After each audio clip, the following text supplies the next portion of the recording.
Hello, how are you? Hey, I'm fine. Can you How can are you you? see me and hear me? Yes, we can. Sir. Let me. Hey, folks. Welcome back to H&S with Kitty B and Maureen.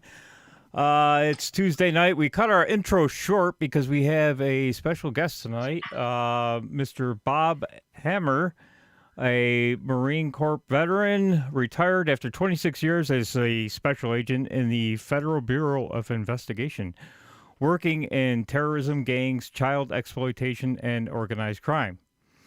He has worked undercover in various groups, for example, the La Costa Nostra, the Mafia organizations. He's also infiltrated the North American Man Boy Love Association, resulting in the arrest of 8 men, one defendant quoted to be the organization's inner circle.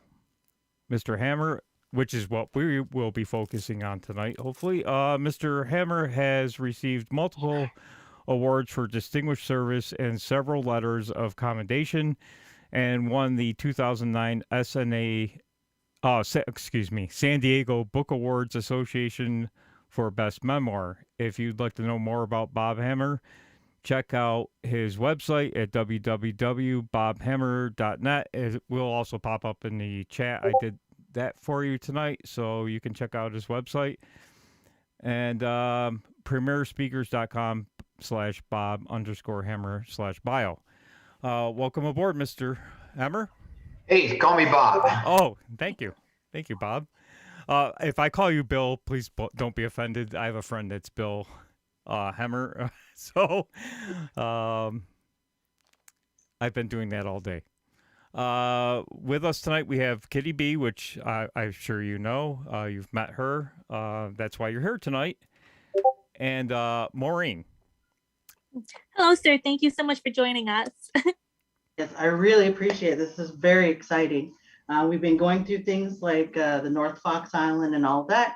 And so we're very interested to hear your experiences infiltrating NAMBLA, the North American Man Boy Love Association.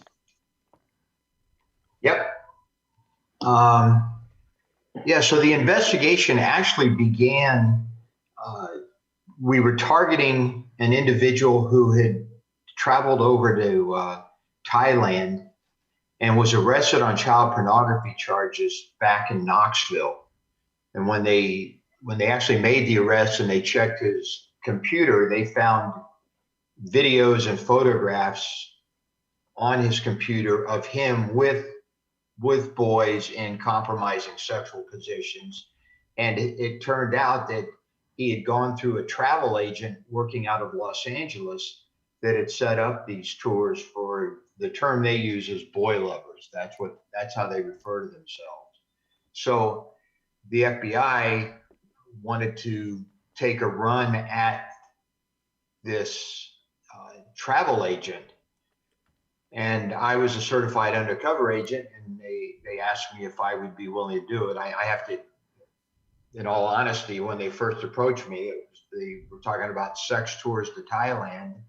And I kind of laughed and said, yeah, if your tax dollars want to pay for my massages, I'll do it. And then they kind of said, well, we're really talking about boys, and these are little boys that they're setting up these tours for. So one of the things that's always difficult in an undercover operation, one is building your backstory, but being able to live your backstory. So I was not familiar at all with the boy lover agenda and started doing a lot of research on it. Went into a couple predicated chat rooms posing as a 13-year-old boy, and sort of, you want to be able to get the mannerisms, the language. You want to be one of them so you're believable when you're dealing with these people, because I assumed everyone going on this trip to Thailand would be what we refer to as BLs, as boy lovers. It was during this research that I ran across NAMBLA. I'd heard of the organization, but certainly hadn't done any research into it. We contacted the Assistant United States Attorney, the AUSA, the federal prosecutor who was supporting this case, and said, hey, do you have a problem with me joining NAMBLA? And they said no. So literally I sent in my $35, and within a few weeks received a letter congratulating me on my courageous step of joining NAMBLA and now I'm a NAMBLA member. And I'm just looking for street cred so that when I join these other people, one, I'm assuming that many of these going on the trip are probably members of NAMBLA, since they bill themselves as the largest organization of men attracted to boys. So I wanted to be able to be a card carrying member so I could say, yeah, I belong. I get your magazine. I know what it's all about. Well, to shorten the story, the whole travel agency case fell apart. But at the same time, I'm now a member of NAMBLA. Within a couple months, by the time Christmas rolls around, I get an email from essentially the head of NAMBLA saying, look, we need somebody that is willing to participate in our pen pal program, in our Christmas card program. Would you be willing to send Christmas cards to our incarcerated NAMBLA members? Again, I checked with our prosecutor and she didn't have a problem with it. You have to understand, I'm on the Joint Terrorism Task Force at this time. I'm working people that are trying to destroy the United States from the outside. But I was a certified undercover agent and kind of started sending Christmas cards to NAMBLA members and exchanging correspondence with them. And it eventually evolved into a case in which we were going after NAMBLA members. So that's how it all got started.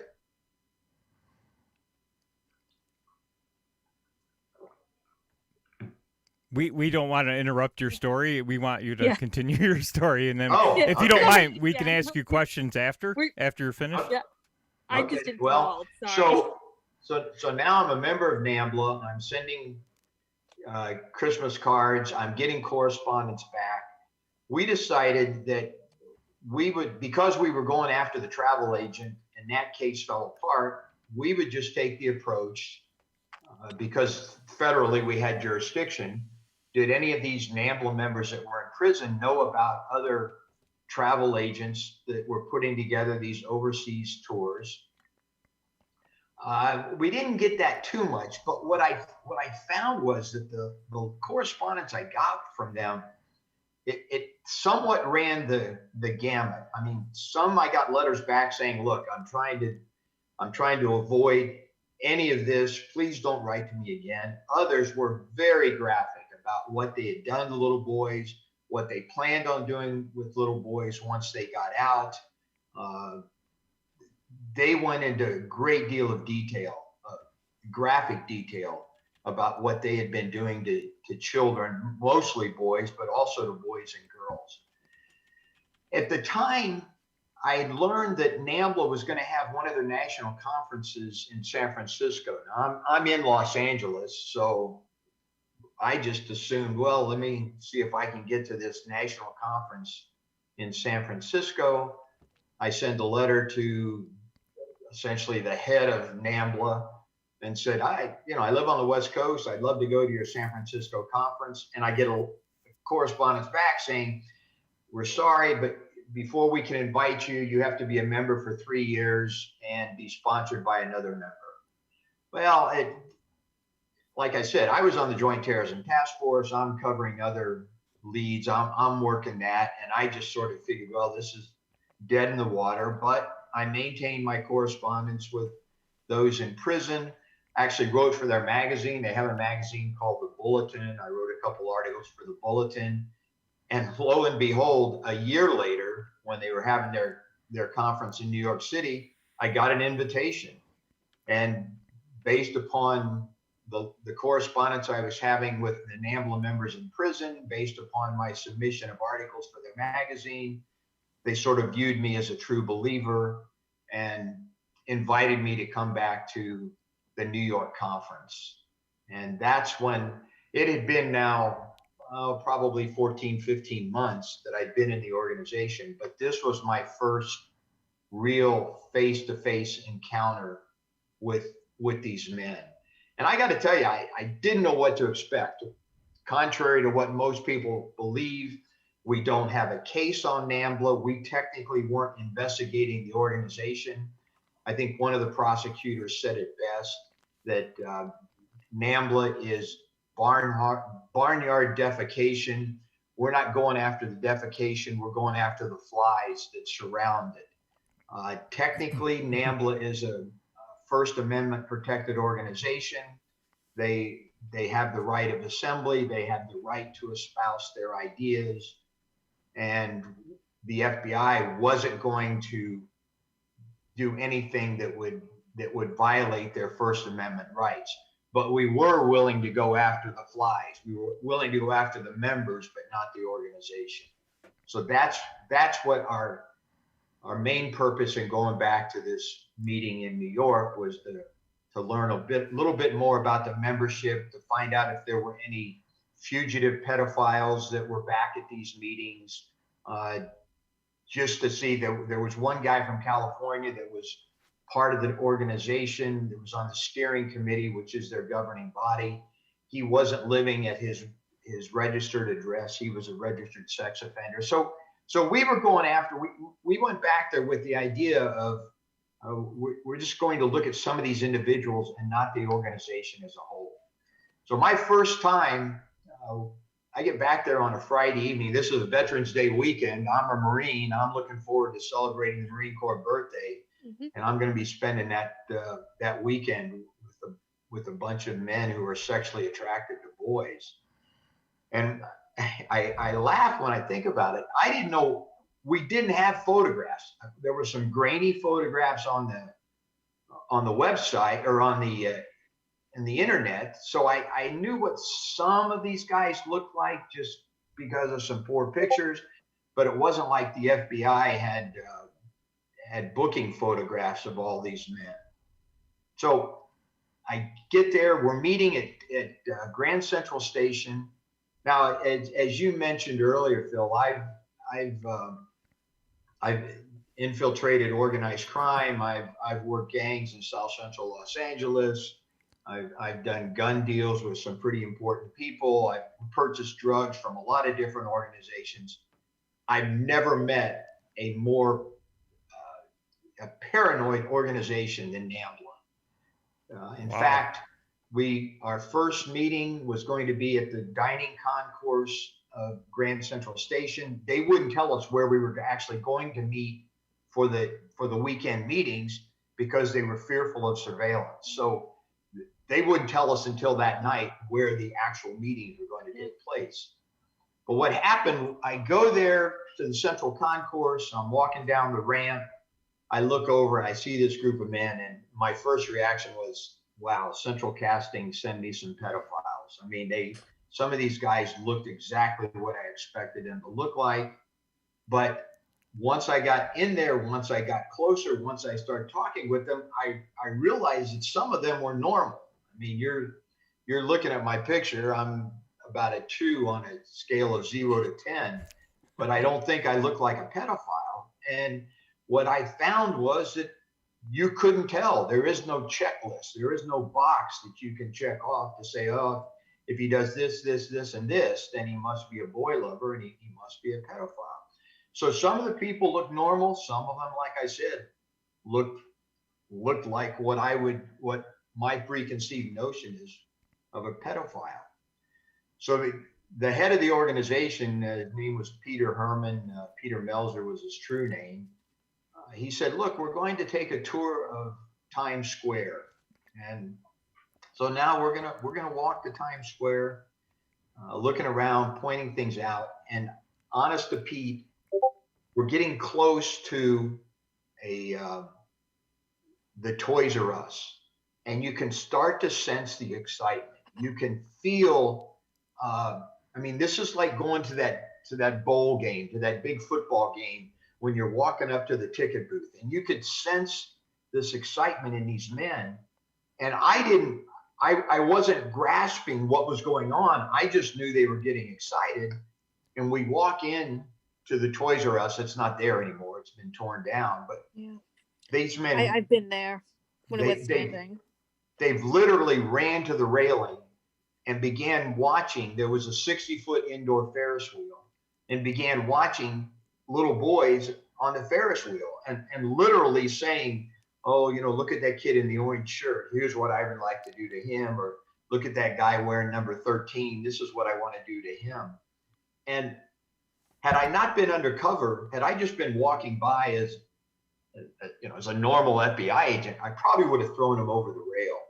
But it right there and then, it showed me that not everyone that was a danger to children were locked up. These men were out there, they were amongst us, and they were the ones that were targeting our children. So that kind of took us into a whole different level in this investigation. I'll keep going if you want me to. Oh, absolutely. Yeah. Yes. I think Okay, we're listening Good. intently to your story. Yes. So it turned out that I had met with a guy who'd been to a previous NAMBLA meeting, and he said, "Look, just don't talk very much. You can just be very careful. Don't ask a bunch of questions. Just listen." And I'm good. I mean, that's kind of my undercover stick was I didn't talk much, partially because when I first started working undercover, they would make you transcribe your own undercover tapes. And it's like, I don't want to be talking about football and Dodger baseball when I got to sit here and transcribe it. So I would say as little as possible, only what was necessary to get the criminal admissions.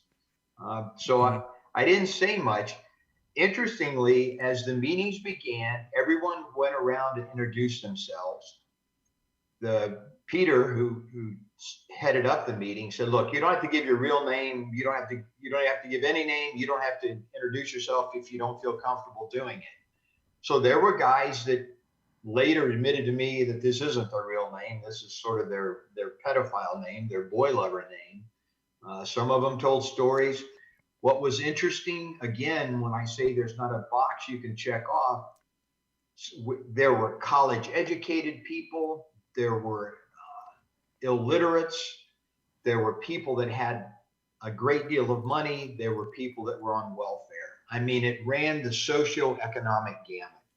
I met pilots, I met dentists, I met psychologists, I met people that were custodians. I met people that were security guards. It just ran the socioeconomic gamut of the men that I met in NAMBLA. And they started off, one of the guys who had been a school teacher, he gave the safety lecture. And I honestly thought when he said, "We're going to have Rock give the safety lecture," I honestly thought that he was going to talk about the use of condoms or, how to have safe sex or something like that. And he began by saying, "Look, it's been a year since we've met. We don't know what's happened to the people in this room. We are not here to discuss criminal activity. There may be informants in here." And honest to Pete, he pointed right to my seat. He pointed right to me.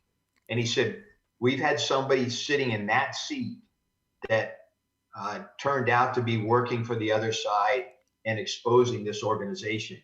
And I'm thinking, holy crap, they know who I am. And it wasn't. It was just a coincidence. You talk about in Hollywood, if you see that coincidence, you don't want to advance the plot using coincidence. Well, this was a coincidence because he pointed right to my seat and said that they had an infiltrator that had sat in my seat. So during that weekend meeting, there wasn't a whole lot of crime that was discussed during the meeting. But what I did find is during the breaks, there was discussions about essentially where to go to find boys, how to seduce boys, what are the best websites, that kind of thing. At that time, I met another guy who was from California, who was a chiropractor and an ordained minister. So we exchanged numbers and agreed to get together once we came back once we both got back to California.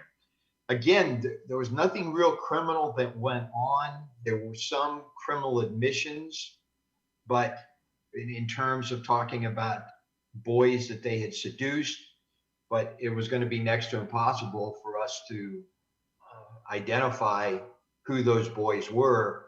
So from an FBI criminal standpoint, there wasn't a whole lot that took place. We did get an address for the registered sex offender in California,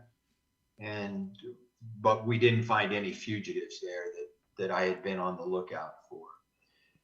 So now we come back to Los Angeles. I'm meeting with the chiropractor and the ordained minister, and he starts telling me about some of his problems and his issues and his trysts that he had with underage boys and a child that he was communicating with, a 14-year-old up in Canada. Eventually, I told him that my computer crashed and I lost all of my.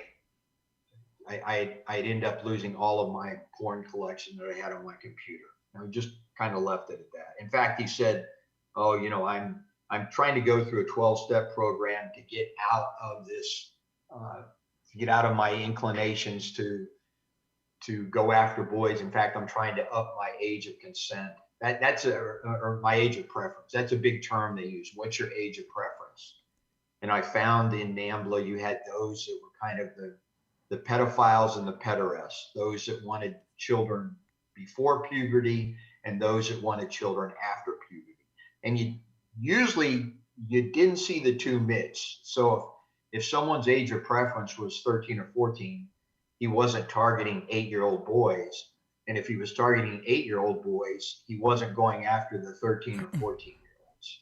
So they kind of had some very specific ideas in mind about what their preferred target was. So now I'm working other investigations. I got involved in a long-term undercover investigation targeting a Chinese criminal syndicate where eventually 87 people were arrested. So I'm kind of working 2 different cases at one time, actually 3 different cases at one time. In an undercover capacity, I was targeting an Asian street gang. You got to understand, I'm a white guy that's 55 years old, and I got gang members selling me drugs. I'm targeting this Asian criminal syndicate, which began with counterfeit cigarettes and evolved into a $60 million shoulder fire missile deal. And also, at one point, North Korea was going to give me $40 million a year to launder here in the United States. But I'm still undercover, so to speak, with NAMBLA. And we used to laugh because I only had one undercover cell phone. So when it rang, I didn't know whether I liked 8-year-old prepubescent boys or I was a macho international arms dealer. But I still kept working the NAMBLA case. And then they invited me to the Miami conference that next year. This was when we decided it was time to kind of take off the gloves and go for it. And I was going to be a little more aggressive in terms of dealing with the members. I arrive in Miami for this next conference. I get there. I'm sitting in the lobby of the bed and breakfast where we're staying. And this guy walks in, and within 5 minutes, he brings up the fact that he is an international flight attendant, and he travels to Mexico and Thailand, and that's where he hooks up with little boys. And he brought up the whole travel aspect. We as the FBI had set up a sting where we were going to say we knew of a travel agency that could put together these trips, but David brought up the whole idea. So it sort of lessened that entrapment defense that they might have raised. By the time the case is over, we actually got 8 members of the group's inner circle, a couple members of their steering committee, which is their governing body. So we, again, to show you the diversity in the membership. So we had a dentist who flew to New York or flew to Miami in his own plane. He had a boat and flew there in his own plane. We had a PhD psychologist. We had a couple special ed teachers. We had a personal trainer. We had a guy that was virtually unemployed. And so it ran that it ran that gamut that we just couldn't say what. Some of them were married, some of them were divorced, some liked adult women and little boys. I can't explain it. I'm not a psychologist, but that's it. Again, there just was not a box where you could check off and say Right. this, and this, and now we've got an issue. So that was the case in a nutshell. Like I said, we eventually convicted 8 members of the group's inner circle and exposed the organization. Wow. Unbelievable tale. I think we have some questions for you now, if you don't Yeah. mind. Yeah, you can go ahead first, Phil. Okay. My question is, being a former Marine, how did you keep, like, for instance, when they pointed at your chair, how did you keep your composure? I mean, didn't That's a great question, but I have to admit, I think when I was in character, I was in character. I mean, I was no longer Bob Hamer. I was whoever I was. In this particular case, I was Robert William Wallace. I always kept my first name of Bob because I didn't want you running into me on the street and saying, "Oh, hey Bob, good to see you again. Now haven't seen you since college." And the bad guy turns to me and said, "I thought you said your name was George." So I always kept Bob as my first name, but William Wallace is from Braveheart, and so that's why I took Robert William Wallace. One of my other undercover names was Robert Bourne from the Bourne series, long before they became movies.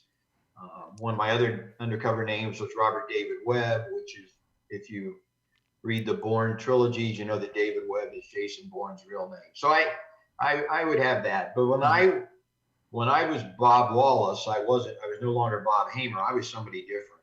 And so it was kind of easy for me when I got into character to stay into character like that. So it wasn't quite as hard as you might think. I think it was harder when I stepped out of the role, like in NAMBLA, when I went back to the motel room, or when I came home, and it was like, man, I just want to go back in there with a grenade and pull the pin and blow us all up. exactly. That's what because I would not be able to control my facial expressions. Yeah. I'd be scowling and want to flip the gentleman over the railing at Toys R Us. Well, I think that's the one key that you find with any good undercover agent and anyone in law enforcement that works undercover. Typically as a law enforcement officer, we're taught black and white. Either you broke the law or you didn't break the law. If you broke the law, we're going to arrest you. Well, if you're going to work undercover, you've got to see the gray. So what I found, and it worked for me, and maybe it was because of my religious background, but I was able to see the good, even in the worst of people. I mean, we used to joke that, other than a serial killer, he's a pretty nice guy. Mm-hmm. And so I found bad guys, they can sense fear, they can sense hatred, they know that. Now, sort of like a dog when he senses that fear in you. So you have to sublimate that fear and latch onto the goodness of an individual. One of the guys that we got, David, was a PhD psychologist, but was really funny. And so I could latch on to his sense of humor and sort of put aside his boy lover pedophilic tendencies and just concentrate kind of on that sense of humor. So it never, I was always able to do that and sort of focus on the good and not the bad, because as an investigator, I focused on the bad. Mm-hmm. When I'm a straight up case agent, I'm focusing on the bad that the person's doing, not the good. Well, I congratulate you for being able to do it, because you did some fine work there. Maureen, do you have a question? The big question. I have a lot of like little children in my family, and just thinking of people wanting to hurt small children, it sickens me.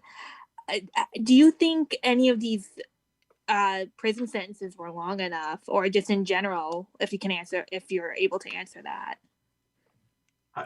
I'm sorry, what was it, Maureen? Oh, I'm sorry. My New York is probably coming in. If I guess it's more of a general question: are prison sentences for like for NAMBLA members who are they long enough? And if you Well, can't answer that, I understand. it's interesting. One of the guys that we convicted, Sam Lindblad, was a special ed teacher, and he had been convicted. This was his third conviction, and he ended up getting 30 years in federal time, which there's no parole in the federal system, so you do 7/8 of your time. And he made the statement to me. Now, keep in mind, I'm undercover now. You know, I'm not. Yeah. I'm not a court-ordered psychologist. I'm not your defense counsel. I'm one of you, and they viewed me as one of them. And he told me, he said, look, you know, we can go to the counseling, but you're not going to change this. And so I think that the sentencing, for the most part, isn't long enough, because for many of these men, they are going to reoffend, and some of them may not. Some of them may be able to be rehabilitated and not reoffend. But I think for the most part, when they get the opportunity, they are. And so, one, I believe in rehabilitation, but I also believe in preventative detention. Mm-hmm. And the longer they're in jail, they're not molesting your children. I think the most important thing we can do is probably prepare our children. And I will say it in terms of an acronym, and I don't mean to make this simplistic. But first of all, what you're going to find is, in terms of the NAMBLA people that I dealt with, they were what we call persuasion predators. I mean, most of these guys weren't the ones that were breaking out into bedroom windows at night and snatching the child out of the bed. These were persuasion predators that were grooming the children probably as much as they were grooming the parents. And typically you were going to find that these were single parents, typically a single mom with a boy. And this guy, he recognizes it, and now he wants to take advantage of the situation. This is probably politically incorrect to say, but of my NAMBLA experience, there was not one boy that was successfully molested that had a loving father figure in the home. And most of these boys that were targeted either had an abusive father or no father. And that's who these guys went after. And I'm sure you've seen it even in almost any news broadcast where the coach gets arrested, and you've got 10 parents that say, no, he was a great coach. He never bothered my child, but he only went after one child. He didn't go after the entire team. Mm-hmm. He went after one child, and that's who his target was.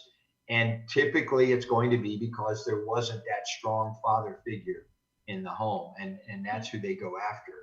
So from a simplistic standpoint, I talk about affirm. I talk about act, affirm, communicate, and trust.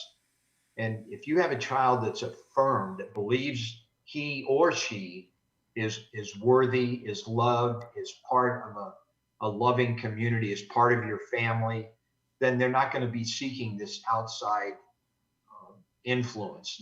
They're not going to fall for the grooming steps that somebody from the outside is going to do, that's going to try to become this substitute father figure.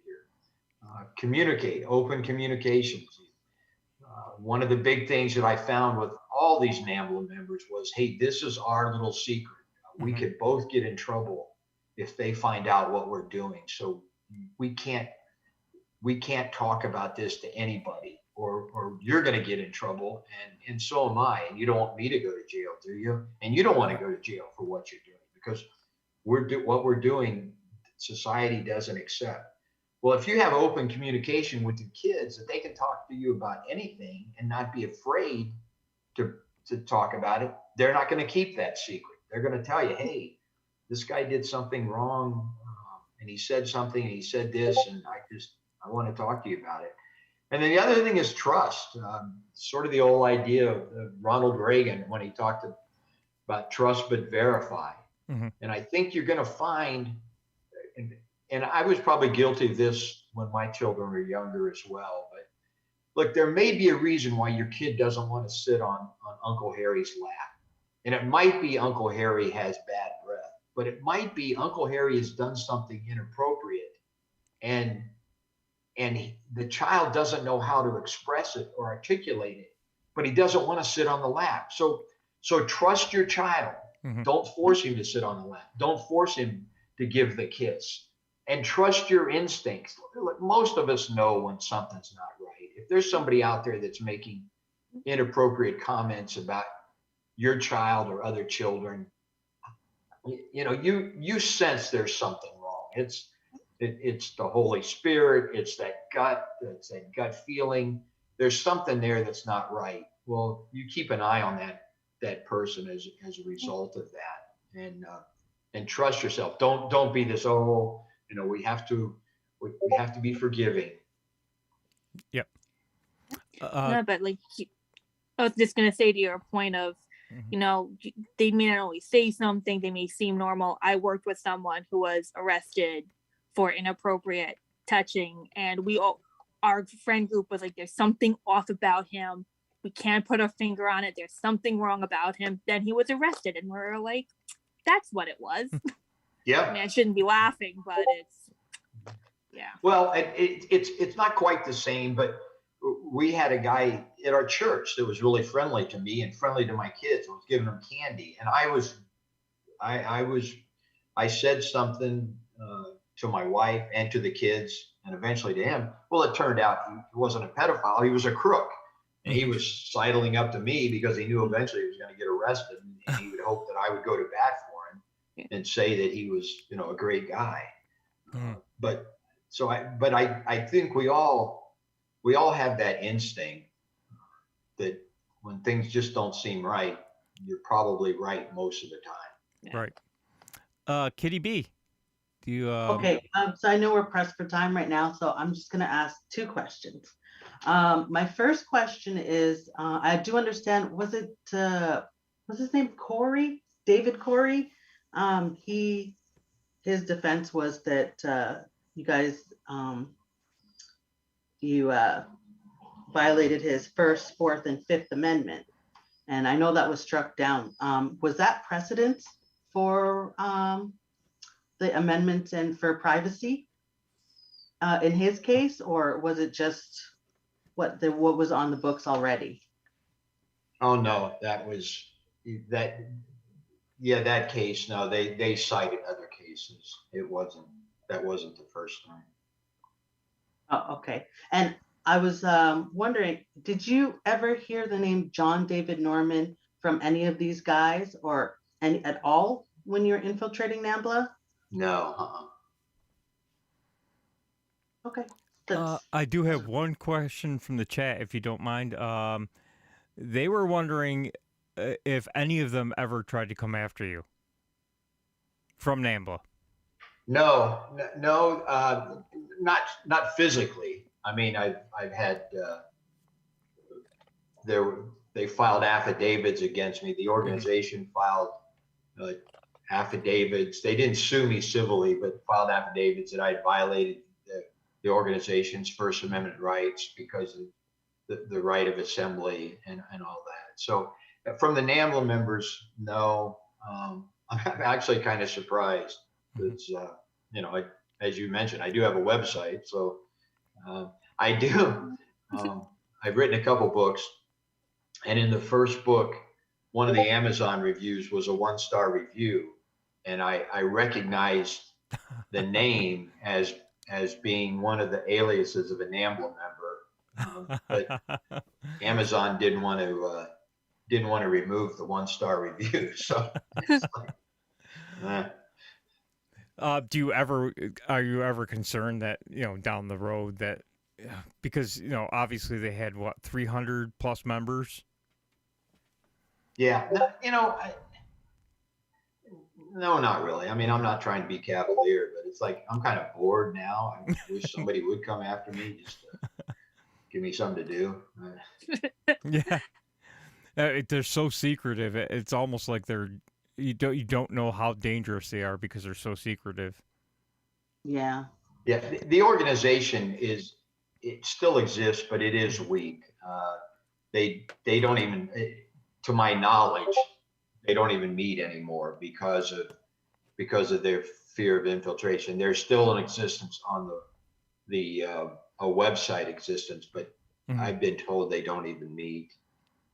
Now, real quick, I just want to go back to you said talk to your children, and you said that three special needs teachers were caught up in that. Were any special needs that you know of children caught up in this, or because that's a difficult? I have a special needs child. Yeah, you Doesn't know what? speak. So. I did not. I did not interview any of these people, Mhm. after the case went down. So I do know that there were allegations that some of them had been inappropriate with children, but um, for the most part, I'm not aware that there was extensive molestation of special needs children by the special ed teachers. Our fear, my wife and our fear is that he's nonverbal. And most of the special needs children are nonverbal, and it seems like an easy target for people like that. Well, we've seen that. I mean, Mm-hmm. historically, if you look at crime,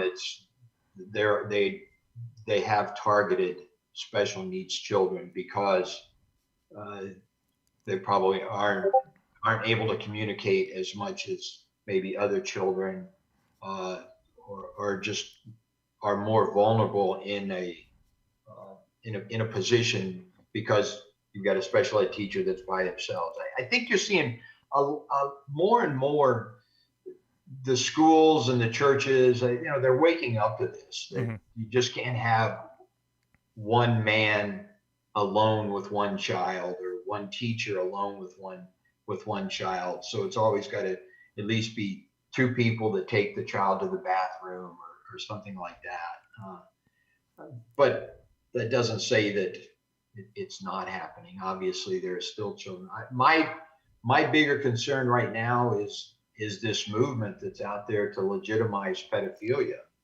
And That sickens me. It Yes. really sickens me. Sorry to interrupt. no, You're talking about the I think it's called MAP, minor yeah, attracted. yeah, minor attracted persons. Very disturbing. It's the idea that the pedophile, the pedophilia has a stigma. So it's still the same thing. We're just going to change the name, and maybe people. It sounds a little, I guess, a little less harmful when we talk about maps. They're trying to remove the stigma so that, and because it's always had a stigma, so it's just sad. It's really sad to see, um, especially when you see major, well, major magazines, articles writing things about it now, and it's almost like they're trying to normalize it, and it's scary. Oh, I think you're right. I mean, I think that's what they are trying to do is legitimize it and destigmatize it with the argument that, well, you can be a pedophile, but as long as you don't act out upon it, it's okay. Um, so Well, they always act out at some point, right? I mean, they just can't control themselves. well, yeah, I don't know. I won't necessarily go that far because I'm not sure how many people out there consider themselves to be, uh, I guess you would call them virginal pedophiles. I mean, Mm-hmm. celibate pedophiles. I'm not sure how many people consider themselves to be that way. Right. Well, even having anything on your computer, I mean, they've got to find something, right, to satisfy their.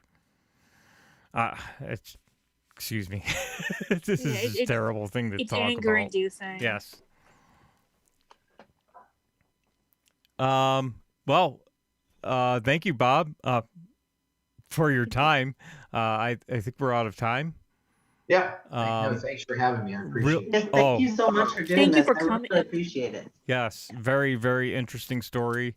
Appreciate your time, and the chat got a laugh out of you're hoping them that they would come and find you. I just thought I'd let you know that. So thank you very much. If you guys want to check out any of Bob's book, you can go to his website and buy them. Yep. Throw the link here in chat for him, so you can check him out and hear more about his stories. Yes, that's www.bobhammer.net. Yes. Yeah. HAMER, 1 M. Yes. Great. Thanks a lot, people. Thank you. I appreciate it. Thank very much. you. Bye-bye. Bye. Bye. Bye.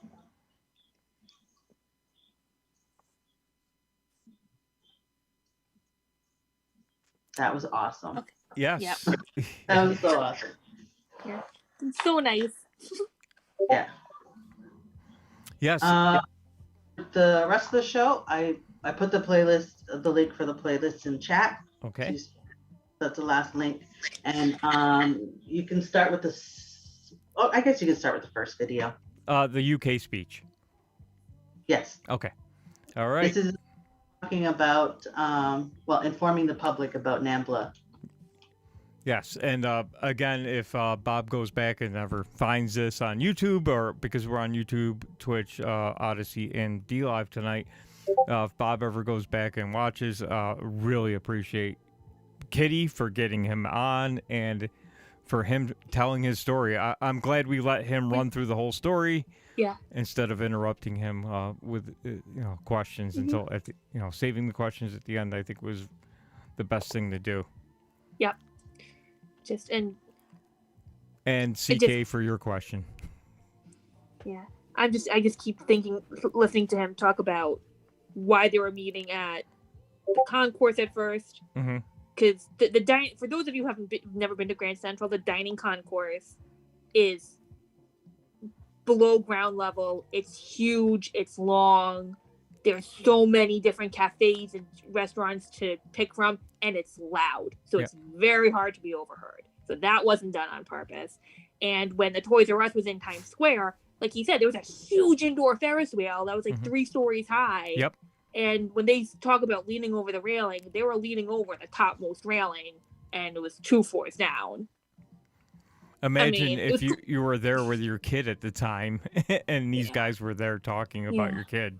I mean, that's why I would have pushed them over and taken one for the team. That's why I'm glad I asked him. I don't know how he kept separated himself from wanting to kill these people, because I know I couldn't have. So yeah, I give him mad kudos. Yes. Just facial expressions alone. How do you control your facial, even though, subconsciously your face is going to make frowns and whatever, not knowing it. And he was able to do it. So unbelievable. The first one is a NAMBLA speech in the UK. So this is interesting. Is this a woman, Kitty, giving this speech?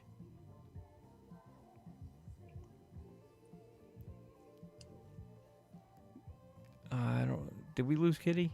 No, she's still there. She's there, but probably muted. Yeah. She might have had to run quick. Because we did, ladies and gentlemen, we did get on early, very early. And I'm freezing to death up here. I can't believe how cold it got. There we go. It looks like a woman giving a speech at NAMBLA. This is odd. I can't tell. Oh, no, it's not a speech at NAMBLA. She's talking about NAMBLA. Oh, okay. Okay. It just from the title, it seems like it was a NAMBLA speech. But so she's talking about NAMBLA. Any context to this? Did she have a child that was... It's better to just listen to her. Okay. We'll be It surprised. will all be explained. No spoilers.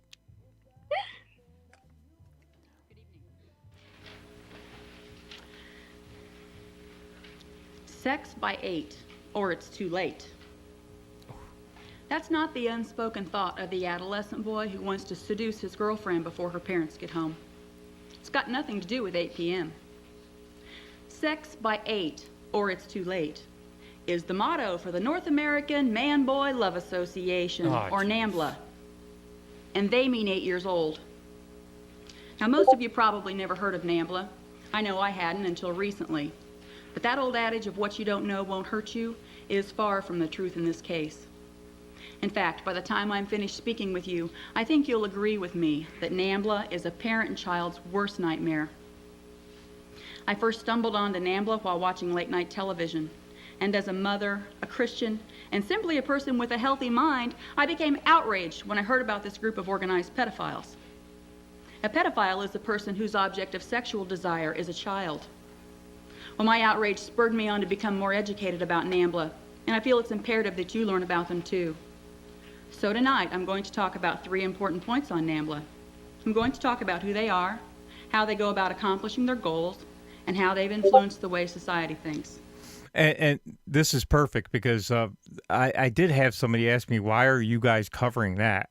Well, it's for awareness. 100%. We're not promoting this sick group. I mean, it's for awareness because it's important. You should know about it. And quite frankly, I didn't know about this group for a long time.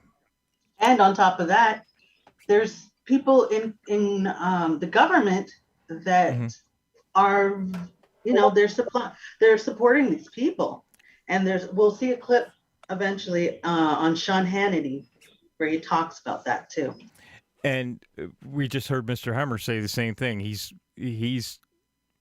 I don't know if he said concerned about the map situation where they're trying to normalize it. I mean, so don't be surprised if you start hearing the name NAMBLA pop up again because of major news organizations. I think they changed their name to Heart's Progress because I remember them having Facebook groups and Twitter groups where people who had to so many people had to complain to get them off of Twitter and Facebook, but they changed the name to Heart's Progress. I don't know if they've changed it again since. Karen sent me flaccid. I hope you're feeling better. I got the coof. Let's get started by talking So about take who they some are. some Excedrin migraine and take a nap. Get off the computer. It hurts your eyes. Yeah. Oh, you can listen. Yeah. NAMBLA is the largest group of organized pedophiles in the United States, and according to FBI Special Agent Kenneth Lanning, they're also the most dangerous. They were established in Boston in 1978, and this group claims to be a civil rights and political organization. Now, she said that the FBI agent said they're the most dangerous. I don't think they're the most physically dangerous. I think it's their networking that's dangerous, right? I think it's both.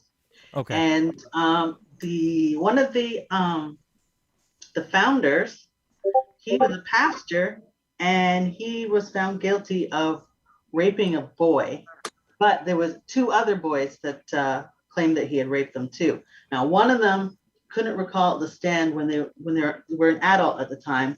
They couldn't recall on the stand, so they pretty much struck his testimony and didn't use him. So he only got really charged for 1 child. Okay.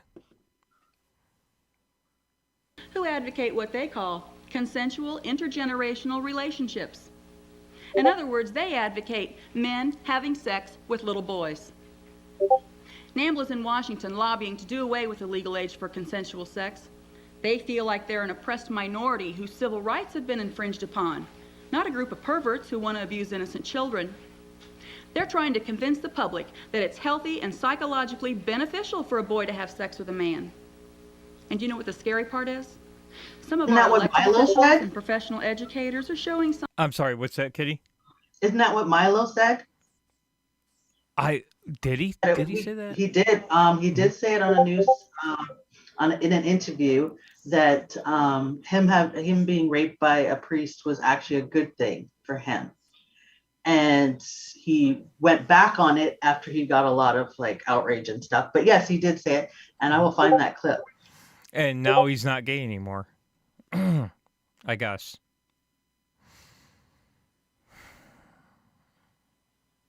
Yeah. Signs of a What did who is it? Royce or Merce was saying he was playing the long game. The whole, oh. agreeing with them. And I'll show you that in just a little while. Many of NAMBLA's members are intelligent, educated men who work professionally with children.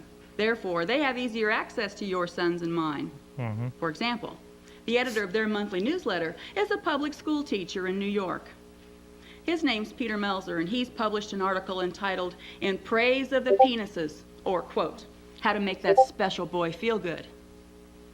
Now, I can't speak for everyone here, but personally, I don't want a man like Peter Melzer in charge of my son's classroom.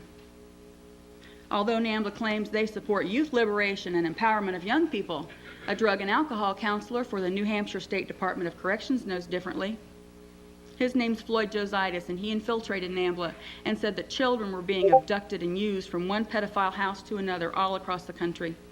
He also said that child pornography was just being traded off like playing cards. And last month, the New Hampshire police found NAMBLA material in a car thought to be used in the abduction and murder of a 10-year-old boy, according to the Associated Press. So you can't help but wonder when you see a child's face on the back of a milk carton, or go into Walmart and see all the posters of the missing children on the wall, if some of these kids weren't victims of NAMBLA too. And you might also be wondering just how big of a problem is this? What's the likelihood of your child in a small town like Kokomo becoming a victim? Let me share some statistics I found on the internet. The Omaha, Nebraska Police Department estimates that there are at least 500 known pedophiles in the Omaha area, and the U.S. Department of Justice says the typical pedophile will molest at least 77 children before he's caught, and most of them are never caught. Jeez. That would indicate that there are literally thousands of kids in the Omaha area who've become victims. Now, being the sister of a police investigator in the small town of Wabash and having been married to a police officer, believe me when I tell you that small towns have their share of pedophiles too. Now, their crimes might not always be reported in the newspapers, but they're being committed nonetheless. Now that we've taken a look at who NAMBLA are, let's look at how they go about accomplishing their goals, or what makes them so dangerous to our kids. Their credo is, the North American Man-Boy Love Association is both political and educational. We work to organize support for boys and men who have or desire consensual sexual and emotional relationships, and to educate society on their positive nature. This credo is inside each of their monthly newsletters called the Bulletin. The Bulletin also contains step-by-step instructions on how to locate, seduce, sexually assault, and then prevent disclosure of the crimes by their victims. The Bulletin contains an article entitled Entrapment of the Month, which alerts its members to our government's child pornography sting operations. In one newsletter alone, according to Child Lures on the Internet, NAMBLA correctly identified 10 sting operations in 5 different states across the country, so you'd better believe that this organization has some connections. Mm-hmm. Now, in attempting to accomplish their goals, NAMBLA mails their publications free of charge to hundreds of imprisoned pedophiles. That new state prison is going to be built up here at Grissom, practically in my backyard. So you can imagine how thrilled I was to learn that month after month, NAMBLA's training the imprisoned pedophile how to molest a little bit better so that he doesn't get caught the next time. I guess the imprisoned pedophile isn't really a threat to our children. But what happens after he serves his time? He gets out of that prison. And then is he literally going to be in your backyard? Now, in addition to their monthly publications, NAMBLA accomplishes their goals by attending political rallies, conventions, and conferences. They get on the internet and swap ideas on how to abduct and abuse children. I wonder if they're also part of this MAP movement. I'm sure that they're they are. funding it somehow, through They're back definitely doors. doing that because, I mean, they have, what was it, Harry Hay? He was rich and he was also adopted. He was an adopted father. He got married because he wanted to keep up appearance. And he was told to keep up appearances by getting married, but he was gay. They call him the grandfather of gay rights or whatever the fuck they want to call him. Mm-hmm. Like, these people are fucking just disgusting. Yeah. Yeah, it's just, well, listening to the interview you sent with that Bob did with the other FBI agent, the retired FBI agent who has her own show. Bob was saying that NAMBLA wasn't very organized with doing any of that stuff, trying to get laws changed or anything, but I think they've changed their tactic now. Well, Where- yeah. where they're I mean, they've actively been trying- trying even when NAMBLA first started, they've been trying to do that. And that was what, in the 70s, like the Mhm. late 70s. So, I mean, this has been going on for a long time, longer than we know. I think he said when he infiltrated them, and what was he in them for over 3 years, that they really didn't spend a lot of time talking about that, though, getting legislation changed or any of that. So I think they've stepped up their efforts. I hate to say that. Oh, but- no. I mean, they've been doing Harry Mhm. Hay and David Thousand, Uh-huh. that Paul, the priest Paul, and they've all were working towards that. That was their whole goal the Mhm. entire time. Just a notice of this whole map movement suddenly that popped up out of nowhere, and that major magazines are picking up on it. It's you wonder what all of a sudden this just started happening. Why? Well, Yeah, even Vogue magazine, they did a piece on, and this was Vogue Teen magazine. They did a piece on how to have anal sex. right, and you wouldn't have seen that 10 years ago. Nope. Mm-mm. In fact, Child Lure says that pedophiles meet anonymously on the net and exchange their victims' names, descriptions, and even Just one more thing. I know I keep interrupting, but I wonder if NAMBLA members, and I know that the LGBTQ kicked them out, right? Supposedly. I wonder if No. NAMBLA members have been pushing this whole non-binary, multiple genders thing for a long time to try to weasel this map in now. Oh yeah, and then Yeah. that's the whole thing too with those hormone blockers too. Yeah. It just keeps them to where they like. Yep. Mm-hmm. even their photographs. So if all this information isn't enough to make you realize that we've got a serious problem here, strap on your seatbelts, because here's where the ride gets really wild. Now I'm going to show you how NAMBLA's influenced the way society thinks. Remember earlier I mentioned that NAMBLA feels like they're an oppressed minority whose civil rights have been infringed upon, not a group of perverts who want to abuse innocent children. The American Civil Liberties Union has defended NAMBLA on that stance. In an article in Time magazine regarding condemning NAMBLA, the ACLU said, well, if it's NAMBLA today, who is it tomorrow? And NAMBLA's been a member of the International Gay and Lesbian Association, or the IGLA, for the last 13 years.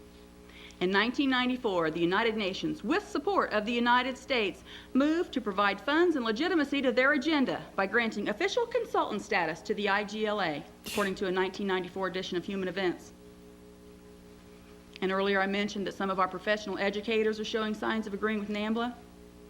John Money, Professor Emeritus of Medical Psychology at Johns Hopkins University, said the following in an interview in 1991. Actually, I don't know if anybody's heard of the story about John Reimer. No, it wasn't David Reimer. David Reimer was a little boy who, when he was being circumcised, they accidentally cut pretty much a lot of his penis off. So they said, just give him a vagina and then just raise him as a girl. And Ooh. John Money was part of the reason why that happened. And he was not a doctor, a psychologist, or anything. He pretended to be that. And David Reimer actually ended up committing suicide. Like, he knew all along he was a boy. Mhm. He just couldn't figure it out. And he had a brother. So, like, they didn't tell him that till later on in life. And then he just ended up killing himself eventually. And what's disturbing, sorry, Maureen, is that you've got parents now doing that Yeah. to young, 8, 9, oh no, my son identifies as a girl now. Just hack him up, give him hormone blockers. This is unbelievable. I mean, they've gotten people to flip to their side, which is I just never thought I'd see the day. But go ahead, Maureen. I'm sorry I cut you off. I was gonna say Law and Order SVU did a rip from the headline story about John Reimer, and it was they flipped it a lot with a teenage set of twins, and during circumcision there was an oops on one of them, and they were like, make him a girl, and they had the boys go through like sex therapy because as they hit puberty, the girl in quotes was attracted to other girls, and they were like, no, that's wrong, you're supposed to be attracted to boys. And then when they found out that they're identical twins, the kid was like, I'm supposed to be male, fuck this shit, take me off the puberty blockers. Mm-hmm. And the twist at the end was he ended up killing their psychiatrist. Oh, jeez. Yeah, which because yeah, and John Money was his psychiatrist, and I wouldn't be surprised if he was molesting them too. Yep. Yeah, see, these people mess with kids, and they don't know what they're doing. If I were to see a case of a boy aged 10 or 11 who's intensely erotically attracted to a man in his 20s or 30s, and if the relationship was totally mutual, and if the bonding was genuinely totally mutual, then I wouldn't call it pathological in any way. And on the Rush Limbaugh program in June of '92, it was reported that the University of Massachusetts has declared pedophilia a minority status. And in conclusion, there's been some pretty scary statements from our own U.S. Senate, too. In a U.S. Senate investigations report, it said, quote, pro-pedophilia groups such as NAMBLA are not as severe a threat to our children as we may feel they are. Now, can you think of a greater threat to our children than a group who's trying to get them to have sex by 8 or it's too late? I can't. Thank you. Well, there's only one way to combat that, and it's just as Bob said. You've got to prepare your children. You have to let them know about these weirdos. Yes. And it's to keep them on guard against weird people. I put in chat the link where what Milo was saying. Okay. Okay, let me grab that. But see, I brought it up to It Bob, showed is, Yiannopoulos. what about the special needs kids? I mean, you gotta believe they're targeting them because they can't speak for themselves. Most of them can't. Oh yeah, and those the government organizations like CPS and It stuff showed like that. Yiannopoulos They supporting. love taking the kids, the disabled kids, and they use them as lab rats. Yep.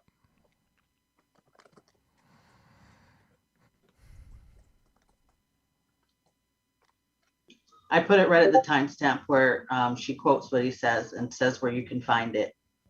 Oh, I restarted the whole thing. Sorry. That's okay. No, I just timestamped it to where we need to be. It's only a minute, so I'll just play it. The editor of Breitbart.com is not standing by the website's star troll Milo Yiannopoulos. Breitbart's editor-in-chief Alex Marlow said Tuesday that Yiannopoulos' remarks allegedly supporting pedophilia are absolutely indefensible. During the company's morning radio show, Marlow said his words came as a total surprise to people in the Breitbart organization. Marlow did argue that there was some context behind Yiannopoulos' comments, even as he denounced them. Milo is a gay man who was abused as a child. These are not irrelevant. The troll star's statements resurfaced in a video from the Drunken Peasants podcast. It showed Yiannopoulos supporting pedophilia as something that can give boys security and safety and provide them with love and a reliable rock where they can't speak to their parents. He also said a Catholic priest taught him how to give oral sex. Jesus. Beautiful. Yeah, you can go to the third video because we pretty much already got a good idea what NAMBLA is. This is Representative Steve King, Safe Schools Advisor, is the poster boy for NAMB. Oh, no. Wow, this is old, too, because... Oh, let me put it up on the screen. Hannity doesn't have gray hair. Calling for Kevin Jennings' resignation. The question is, will it happen? And joining me now to discuss this is Iowa Congressman Steve King. He also is asking the president to get rid of Kevin Jennings. Well, you just heard about the group NAMBLA. You heard about this guy that Kevin Jennings has praised, a guy that always inspired him, that was associated with this group. What are we to conclude? Well, I think we can conclude that President Obama's agenda and his associates and their fellow travelers have been appointed to influential positions in the United States government. But this is a breathtaking reveal that you've done here, Sean, to think that. I mean, I've said before that I think Kevin Jennings has got to be the poster boy for NAMBLA, but to understand that he has also endorsed Harry Hay and at least referenced his association with him, that tells you that at least they support him and his lifetime agenda. As now he's supposed to be the safe schools and drug-free schools czar. And to think that his lifetime work has been about the promotion of homosexuality within our schools, and a lot of it within our elementary schools, and to think of this association, I can't imagine how the president can do anything if he cares about the values of America except simply fire him. I hate to say this, but it doesn't matter. They got it done, didn't they? I mean, look at the schools now. It's getting there. Yeah, they're pretty much where they want to be. I mean, look how many Twitter stories there are of teachers coming out to their kindergarten class and talking about it when they're the math teacher or science teacher or and it's being allowed. And it shouldn't be. You're sexual, even heterosexual. The norm, and it is the norm. Not sorry. I don't want to hear what you do with your husband or your wife. Mm-hmm. I don't. It has nothing to do with teaching me what started World War I. It has nothing to do with teaching me the derivative of the equation x squared plus 2. Teach me how to do math. Teach me history. Everything else has no place in the classroom. Right. Do you want to do the documentary next, Kitty, or? I don't know if we have time for that. Yeah, that's about an hour. I mean, we could. It's only like 50 minutes. So if you want to do that one, we can. Or we can wait for that for next week. Yeah, we can. It's up to you. Yeah, why don't we say that for next week? Okay. We'll go through the Amos Yee. Okay. I hear Kitty. I hear Old Maureen. Tiger's new shoes, blocks of cheese. Oops. Well, he just got arrested again in the U.S. and he had to be, I believe, extradited from Singapore. Oh, yes, I saw that. Yep. Fuck. That's coming right up after that, after this one. Oh, I jumped ahead. I'm sorry. It's okay, you didn't know. No, I didn't know. Maureen. And yes, CK, my nerd flag flies high, bro. Controversial Singaporean blogger Amos Yee has been invited to speak in his first ever public talk at Harvard University on November 13th.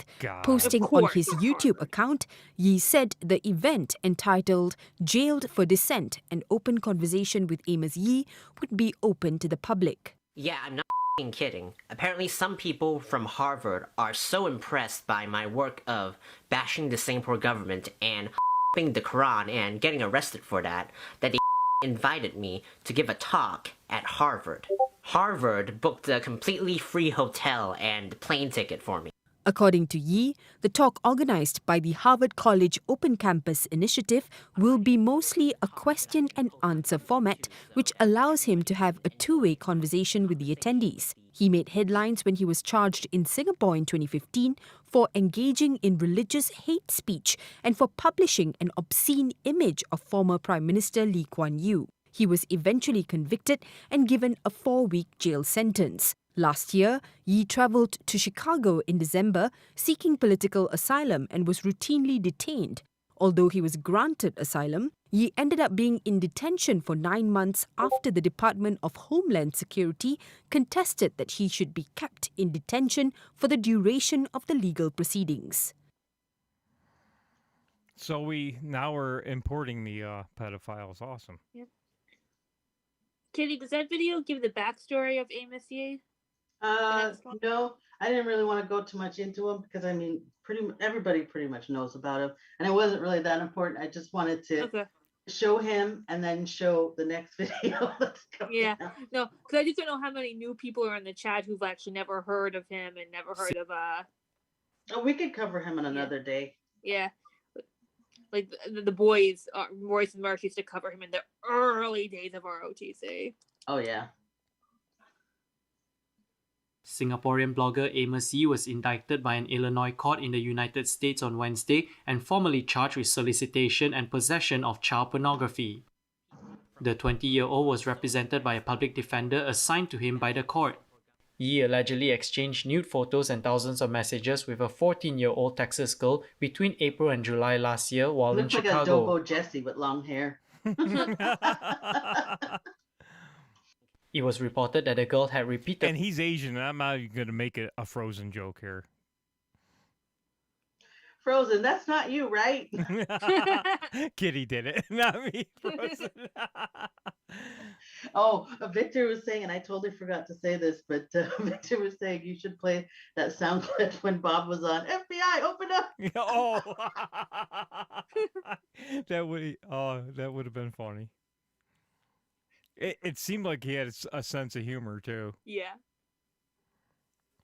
I love the comment at the end when I asked him CK's question.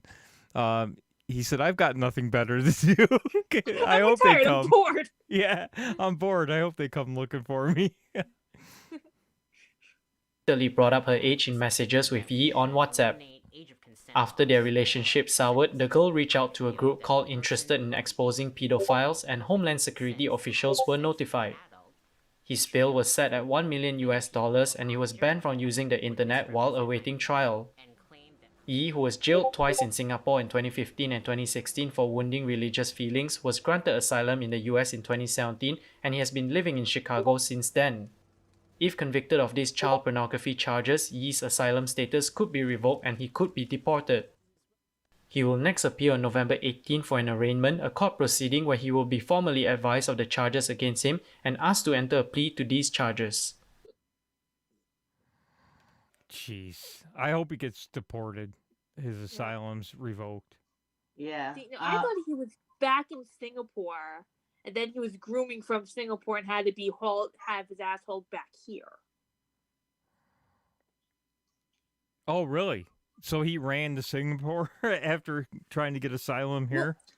No, what happens, he came here for asylum. He was living with a family with a young daughter, which is where Royce and Marsh picked him up. So this is late 2017. Okay. And I guess the family caught wind of his pro-pedophilia tendencies. And he was 20 in 2017, and the family kicked him out. They're like, "No, you're going to be a pedo. Get the fuck out!" And because he had no place to go, he had to go back to Singapore. And this, I could be wrong, but this is my understanding. And he kept trying to groom American children because I guess he figured, if he flies back to America to hook up with these, or I hate using that term, but to meet up with these children, he could get his asylum status back and try to become a citizen. And he got busted. What an asshole. Yeah. I mean, I could be wrong. On the timeline. One of these days, we should do some To Catch a Predator episodes. I actually know one guy who was caught. Oh, no kidding. I don't know if you guys remember Crazy Trini 85. Back in the day, he used to be in chat rooms that I used to hang out in, and that's where I discovered him being on To Catch a Predator. He was one of the first people. Oh, no kidding. Oh, that'd be actually, it was second. I think it was the second season because that's when they started having the cops arrest them. But yeah, that guy, he got butt naked and then went into the house. Son. And he was trying to get this girl to do stuff with her cat with Cool Whip. It was fucking gross. What? Yeah, He actually did his time and then he was deported back to Trinidad. Our next video is, yeah, that's not helping. Kids meet a drag queen. This is a problem. I mean, this is what is causing. Yeah, this channel is fucking trash. They actually have a video where kids meet a girl who's had an abortion. Like, oh. See, this is all the push. And who would let their kids do this? Look at the reaction of the children. Oh, they don't. They know something is wrong. Look at the age. They don't know. Look at these. That little girl doesn't know. Really, I mean. Oh, maybe, no, but listen to what they say. Maybe this is things hilarious. Are different than when I was a kid, because when I was a kid, we didn't know anything about any of this. Nothing. All right. All right. We warned you to have your gummies and your alcohol ready. So here we go. I can see your beard. I see. You can see my beard? Oh, no. Oh, that's just sad. Hi, how are you? Good. What's your name? Who the fuck did that to that kid's hair? You know that he has lesbian moms. I was gonna go with at least a single mom, but okay. I want to find his parents and beat the hell out of them. Why would you do that to your kid? I want to kick all these parents in the face. Yeah, yeah. Oh, I hate these parents more than I hate James Robert Clark III. Who's this spiral right now though? You gotta check out after the show. It's popcorn time. I heard. Good. What's your name? Miko. Miko? I'm Isabella. What's your name? Kristen. Kristen? Nice to meet you. I'm Isabella. How are you doing? Good. Good. Are you nervous? Oh, that kid's creep. Did you see that girl's face? She knows something's wrong with this person, with this guy. Yeah, she was squirming. And this kid's backing away. You see that? This kid's like leaning back in his seat going, get away from me. Do I look scary? Yes. Do you know what I am? No? You're a dude. I'm a drag queen. You're a dude in a dress who should never be around children. Have you ever heard of a drag queen before? No? What is a drag queen? A drag queen is someone who expresses themselves creatively through performance. So dress up in wild costumes, big wigs, crazy makeup, and then get on stage and perform and entertain people. And I know why you're speaking like that. Like what? Like a dude. Like you would speak in a different way. Yeah? But now you're speaking different. So now I know we're a boy. I'm a boy. You're right. I'm a boy. I'm a smart boy. kid. Now the rainbow kid is freaking out. What? You didn't think I was a boy?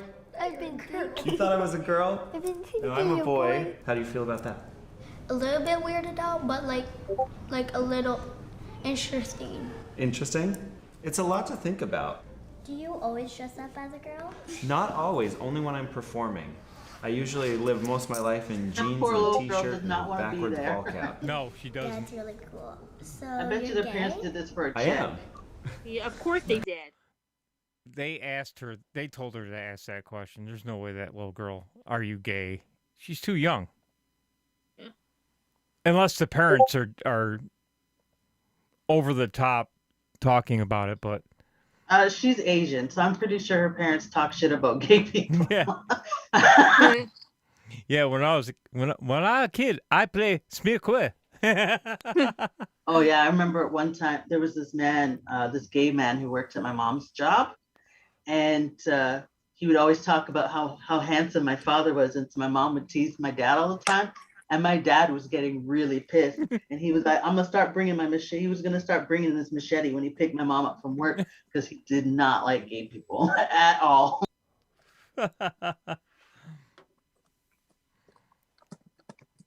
Good question. Did you curl your eyelashes? I did. I use an eyelash curler. But yeah, your previous question, I am gay. I came out of the closet when I was 21 years old. What's coming out of the closet mean? This girl Coming is out of the 3, closet doesn't even know means that. when you tell everybody that you're gay. It's something that gay people have to do. There's no way that little girl knew that.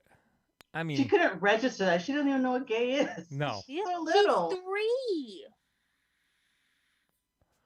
To be gay to do drag? No, anybody can do drag. Drag is for anybody and everybody who wants to put on a fun costume and get up on stage and entertain people. Everybody should try drag at least once. It's really fun. Sounds like Harrison Smith. Yeah, there's actually quite a few kids that are starting to do drag. Do dogs do drag? Do dogs do drag? I mean, they agree. can. This little girl's so cute. I agree. She has no clue. I hope this doesn't scar her for life. I agree with CK in the chat there. This is child abuse. This is abusive to do this to kids. This is sexual assault. Yeah. You can dress a dog up in a dress and take him on stage with you. So, why did you want to get to be a drag queen? Why did I want to be a drag queen? Or what's your inspiration? Great questions. I first went and saw a drag show and thought it was really fun. And so I started playing with makeup and wigs and costumes and things, and then started performing and just fell in love with performing. I love being on stage. I've been a singer my entire life. Do you like to sing? So do Broadway. What do you like to sing? I like to sing Moana. Moana? What about you? Do you like to dance? A little. A little? Just a little bebopping? I like to do this dance called the floss. What's that? Like this. Oh, the backpack kid dance. Yeah. It's called the floss? Yeah, because it looks like you're flossing your teeth. Oh, I get it. I'm into it. Where did you get this sword? The sword. This dress, I got, I had a designer make it for me. What? Yeah. I like that girl. It is. Everything that I wear, I refer to as a costume. Like Halloween? It's kind of like Halloween every day. That's what I get to do for my job is Halloween every day. Yeah, horror show. Except the candy part, there's no candy. Sometimes there's candy. Are your eyeglasses real or fake? Oh, they're Candy when Desmond is definitely amazing is fake. around. I glued them onto my eye. Well. Yeah. Oh, good point. They were. I mean, come on. That was a Good Morning America should have been. I mean, they got a lot of backlash for it, but that was just shameful to bring that kid on. Oh yeah. New York. That kid has severe autism. His mom said that. Yeah. Yep. And then the guy that she had him around was the party monster. Party monster. He killed his drug dealer. Michael Alec. Yes, and dismembered him in the bathtub, and that's what he went to prison for. Now, the backstory behind that is RuPaul was a part of that crew as well, and nobody ever said anything about RuPaul. Not only that, but that whole party monster scene. Desmond is amazing. His mom was obsessed with the drag race and with Michael, the murderer, and she let that creep be around her son. Mm-hmm. So she had her son sitting around with her, watching drag shows and stuff like that. I mean, he's a little boy. He just wants to spend time with his mom. Yep. She did it. She did that to that kid for fame. Yeah, Oh, yeah. she did it for fame, for real. Michael Alec was also a suspected pedo because it was rumored that when he was in his 20s doing the kids club scene in the 90s in New York City, he was fucking his underage male drug dealers. Well, you know what? It's not surprising because if you think about it, why would he be so interested to be around a child if he's not wanting to do anything? And he looked so out of it, and he knew, about how to, snort drugs. He demonstrated it in that video. Mm-hmm. Yeah. And that drag queen you were sitting with kind of sounds and looks like that one, but I guess they all sound and look the same anyway. I've got to find the clip where Desmond is sitting on a chair with not Michael Alec, but one of the other drag queens, and he pantomimes snorting ketamine, and he was maybe 9 at the time. Oh yeah, I know exactly where you can see it. It's on the Revenge of the Sis website. Let me pull it up here. Yeah. If you go on there, because they did cover Desmond is Amazing. Yep, they used to cover a lot. So yeah, if you want to find it, you'll find it there on their website. And when RTC was covering him, there was a clip of an interview where Desmond says how he got into being a kid drag queen, and the story he tells, it's verbatim the story RuPaul tells when he's talking about how he got into it. It's the exact same story, word for word. So either RuPaul fed the story to him, or Mommy fed the story to Desmond. But somebody told Desmond what to say.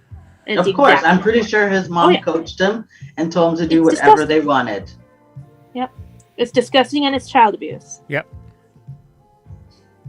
What about the gems over there? I glued those on too. What about the lipstick? The lipstick I just painted on. Paint. Yeah, and then I tapped glitter into it. Glitter. Yeah, glitter. Disgusting. I like everything to sparkle a little bit. I say if you're not sparkling, you're not trying. Right? Do you ever wear sparkly things? Not really. Not really? How come you don't wear anything sparkly?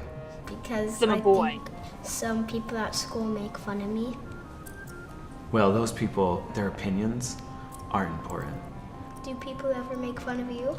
When I was younger, people did, but that's because, you know, kids do that. Kids can be mean. There's been a few times that I've encountered people that weren't quite as nice and were a little bit judgmental. What? I know what to do. Just don't speak, because then they think you're like a real one. Don't you think I should just be myself? Yeah. Yeah. No. Do you ever wish you were a girl? Not around I kids, don't. especially. I No, but like somewhere else. being a boy, Yes. but I enjoy dressing up like a girl. It's really fun. What does your family think about your job? You know, at first they were a little unsure of it. They didn't quite understand what I was doing. But as they learned more, they've opened up more to it. What would your family say if you were a drag queen? Get out of this house. Really? That's what my dad would say. Well, Oh, he's got a dad? you can change people's minds. Yeah. I'm pretty much His not dad weirded sounds out smart. now. You're not? Yeah, I'm Good. comfortable. I'm surprised. Anybody his can dad do took a picture. anything they want. If they want to wear a dress, that's fine. Oh, I'm glad you brought that up. His dad would have said, "Get out." Bob made a good point about Yeah, he did. single mothers and notice the giant push to not have a nuclear family anymore. Yeah. Yep. And it's funny because that is how Francis and fucking all those guys for the North Fox Island, that's what they did. They plotted to do that. They wanted to seek out the weak kids and the ones that really weren't, like, had parents that weren't there or just weren't there mentally. They're busy doing their own thing. They targeted those children. They planned to do it that way because that way they wouldn't get caught and they could say, hey, yeah, come to my island. You guys are great in gym class. That's how they do it. Yep. And that push to eradicate the nuclear family only helps these people. And I'm sure they're part of that too. Well, yeah, I mean, they got to get rid of the dads and make the moms be like, oh, well, it's all about me. Like that woman, was it 2 years ago, a woman left her baby in the tub so she can go have me time and the baby drowned. Yeah. Lacey Peterson too. Yeah. It's like, oh, well, you know, and they're telling No, not Lacey Peterson. You're thinking Casey Anthony. Oh, yeah, okay. Sorry, Lacey Peterson. The woman Lacey who was killed by her husband. tied up the kid and put it in the trunk. She duct taped the kid's face, like its entire head. Yeah, she chloroformed the kid and duct taped the head, and they found her. What was it, like months and months after? Not too far away from the house. They found her 6 months later. Yeah, she disappeared in June of 2008. Reported missing in July of 2008, and they found her right before Christmas 2008. And unfortunately, they couldn't find her right away because it was a combination of when she was reported missing and a bunch of hurricanes had blown through and the water level had risen. Because she wanted to go out and party. Oh yeah, and that's what she did that entire month. She was fucking partying. Yep. I'm sorry. After she killed the kid, she went and got a tattoo saying "Beautiful Life." Yeah, she killed her kid, and as soon as I saw the duct tape was over her nose and they could prove it, she killed that kid. She killed the kid on purpose. Like, it was first degree murder. Yep. And she got I think she was jealous of her daughter because her parents just absolutely loved her. Yeah. And why not? It was their first grandkid. Grandparents dote on their first grandkid. Yep. You just If need they to want to wear believe. pants. Yeah. Yeah, just believe in it. Thank you, Isabel. Thank you guys. It was great to meet you. It's so good to meet you. Handshake? Yeah. I'll see you later. See you later. I'm Isabella Exton, and thank you for watching Kids Meet a Drag Queen. If you want to know more about me, check down below in the description box and follow me on Instagram, Facebook, Snapchat, Twitter, Christian Mingle, all of them. And if you want to see more Christian Mingle? Did I hear that right? You did. What the frig? Ugh. God. All right. We got through that. I don't even know how to pronounce this. Medicine Society? That was a society that was founded by Harry Hay. So you're going to hear about that, and then you're going to hear Harry Hay talk. Okay. No LGBT history. Oh yeah, he's the grandfather of LGBT history. He's the one who was pushing it so hard. He's the one that got the support from the Jennings guy. Okay.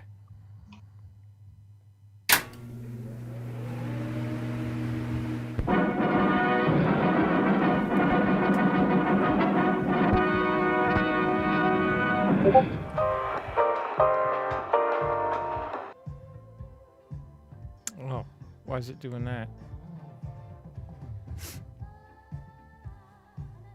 Because it's YouTube. Yeah.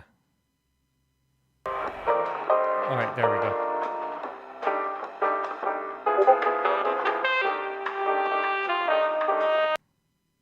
Oh, rats. Just this one video. That's YouTube. Well, you can skip to the next one because he'll talk about it. Oh, it's rolling again, so. Okay.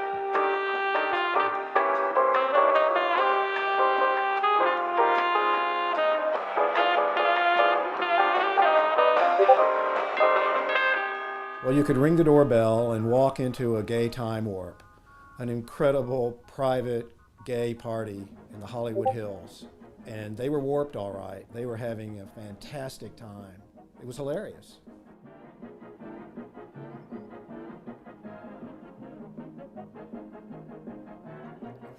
What the hell?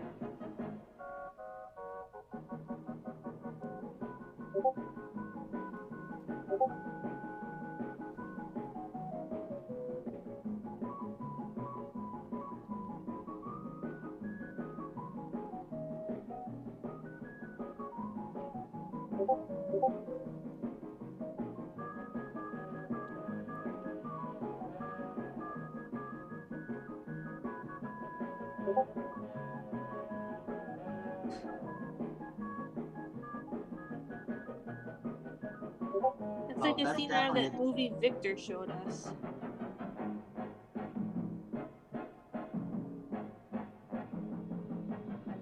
I think it was Victor. They were having a blast, and they knew it. That's why they filmed that it, movie and I where believe those they were filming guys it tried for to us, dodge so we could know something They about pretended the to life. be, yeah, they pretended to be gay. That was on the next shit show. Oh, that was a And shit it was show? a hard life in many ways because they were all criminal, considered criminal by the law, considered insane, mentally ill, and damned. So they were creating their own island of self-worth up there in the Hollywood Hills, and we should not forget about it. The history of lesbians and gays is very important, and it's been invisible in the past. It's been hidden, it's been suppressed. We've, been put... Well, that's where it should be, because I don't want to know about straight people's sex life either. That's something you're not supposed to talk about, right? I mean, Yeah, I mean, the only person that really needs to know is somebody you're doing it with. yes. Everybody else doesn't care what you do in the bedroom. And if they do, it's probably because they want to fuck you. I mean, why do I just don't understand why they have the need? That's like that In Living Color episode where what's his name?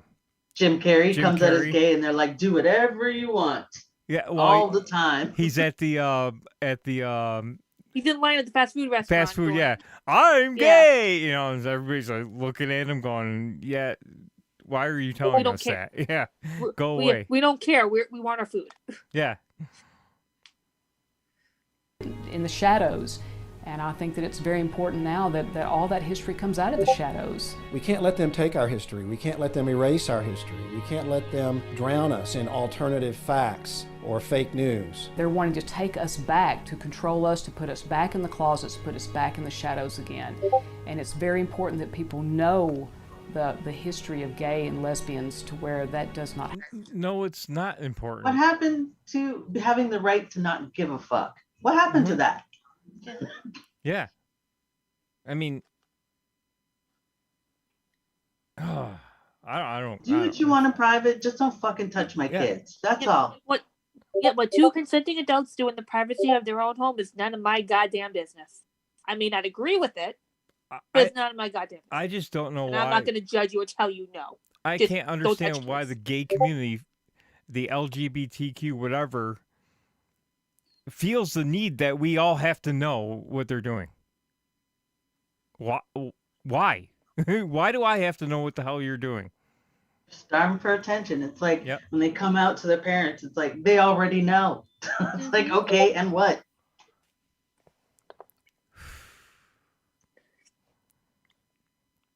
Nobody cares. Yeah.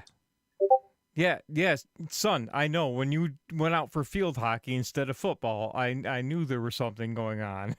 So what? Happen again. We cannot allow that to happen. We need to insist on our own history. We need to discover our history. No history, no equality. No, see. No. You have equality. This is. They just want to be special and be able to do whatever the fuck they want. So I'm everybody sorry. has to know our history, otherwise we're not equal? Bullshit. No, Why? No. Are you? If you're still a company or an employer out there denying you employment because of your sexuality or denying you services because of your sexuality, you honestly do sue. I know. Just sue. I know But for a Jen- fact, but- though, that there's some companies that are afraid to fire people that suck at their jobs because Yep. they're afraid they're going to get sued. Yep. And they have. When at my first job, we had to fire somebody in the department. It was a she, as far as we knew straight. Not that it mattered, but she had an attitude. So they had a file, like they documented everything, and they wanted an ironclad, ironclad case to terminate employment, and not because she was going to come back and sue, and they wanted to just be like, take her to arbitration and be like, look, this is what we got. Hands up, we're out. And then she fell off her desk chair and went on workman's comp. And they had to start. They were getting ready to fire her like that week, and they had to wait like another 6 months. Yep. Because it was going to look like they fired her because she got hurt, which wasn't the case at all. Yeah, that was always a pain. Yeah. Like CK says, they're always recruiting. Yep. Like Mersh says, they're like vampires. The next one was the Gay Manifesto. Yes. Okay. This is written in 1971 by Carl Witt. This essay is an outré, madness, a tragic, cruel fantasy, an eruption of inner rage on how the oppressed desperately dream of being the oppressor. We shall sodomize your sons, emblems of your feeble masculinity. They are becoming the oppressor now. Yeah, and if you listen to it, you can hear exactly what you're seeing today. Yep. your shallow dreams and vulgar lies. We shall seduce them in your schools, in your dormitories, in your gymnasiums, in your locker rooms, in your sports arenas, in your seminaries, in your youth groups, in your movie theater bathrooms, in your army bunkhouses, in your truck stops, in your all-male clubs, in your houses of Congress, wherever men are with men together. Your sons shall become our minions and do our bidding. They will be recast in our image. They will come to crave and adore us. Women, you cry for freedom. You say you are no longer satisfied with men. Part out loud. They make you unhappy. Mm-hmm. Yes. Yep. This was written in 1971. They've been doing this for a long time. Yep. Yep. Everything he said so far is what's happening. Connoisseurs of the masculine face, the masculine physique, shall take your men from you then. We will amuse them. We will instruct them. We will embrace them when they weep. Women, you say you wish to live with each other instead of with men. Then go and be with each other. We shall give your men pleasures they have never known, because we are foremost men too. And only one man knows how to truly please another man. Only one man can understand the depth and feeling, the mind and body of another man. All laws banning homosexual activity will be revoked. Instead, legislation shall be passed which engenders love between men. All homosexuals must stand as brothers. We must be united artistically, philosophically, socially, politically, and financially. We will triumph only when we present a common face to the vicious heterosexual enemy. If you dare to cry faggot, fairy, queer at us, we will stab you in your cowardly hearts and defile your dead, puny bodies. We shall write poems of the love between men. We shall stage plays in which man openly caresses man.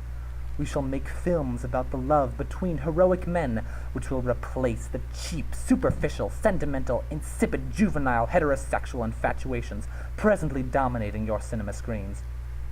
We shall sculpt statues of beautiful young men, of bold athletes, which will be placed in your parks, your squares, your plazas.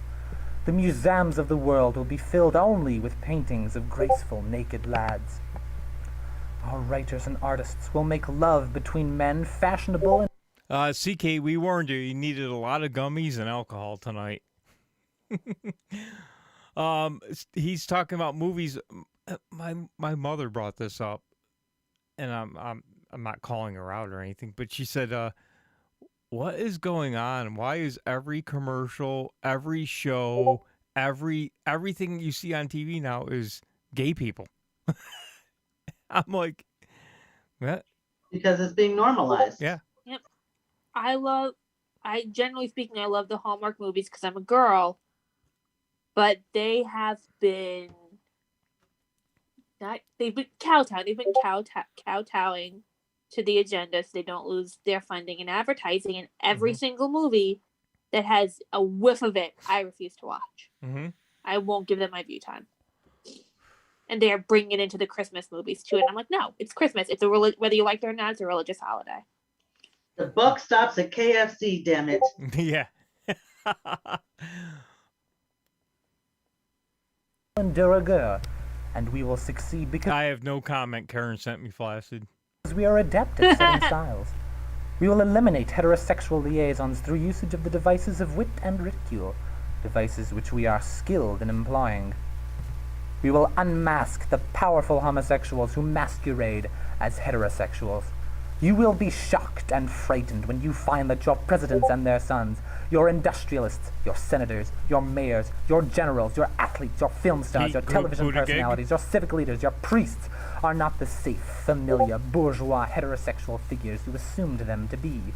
Even Donald Trump was doing this shit too, though.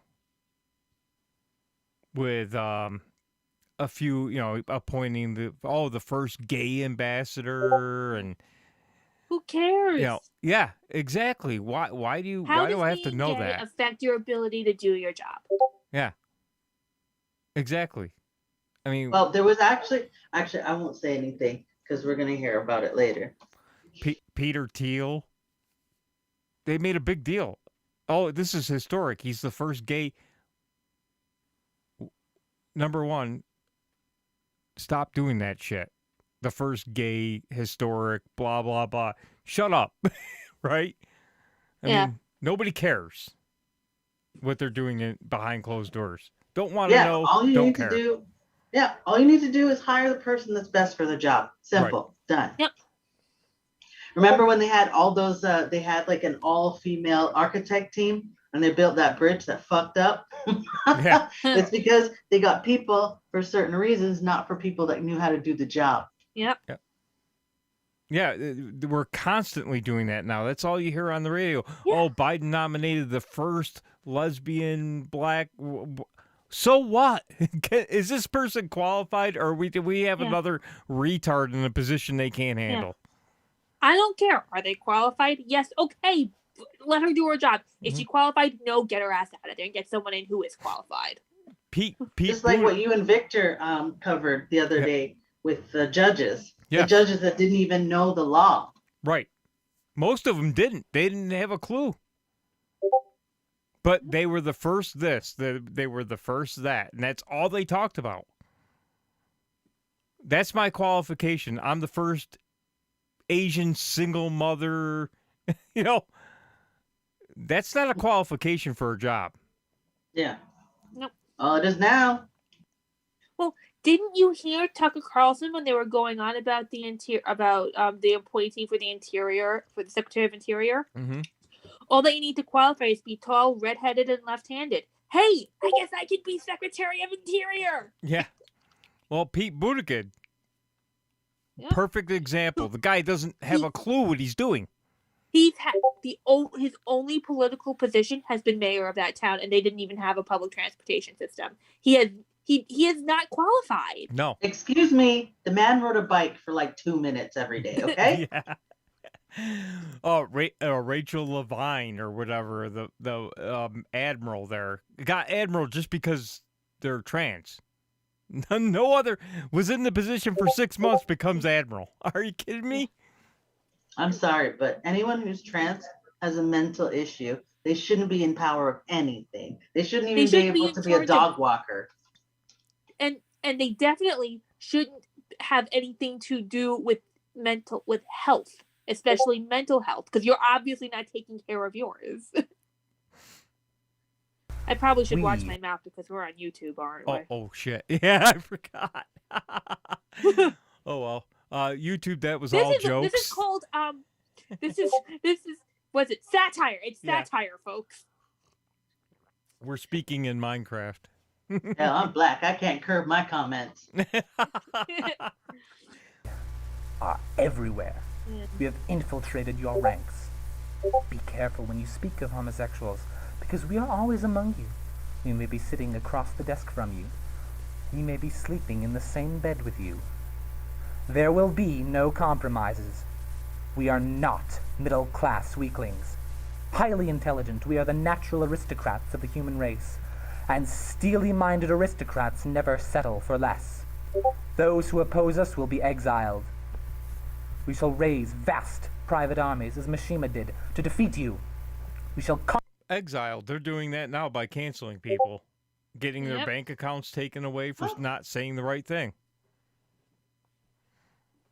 Conquer the world, because warriors and this was in 1971 this was written. So like it says, they cannot do anything without informing the little ones, and they do. They just hide it in writing.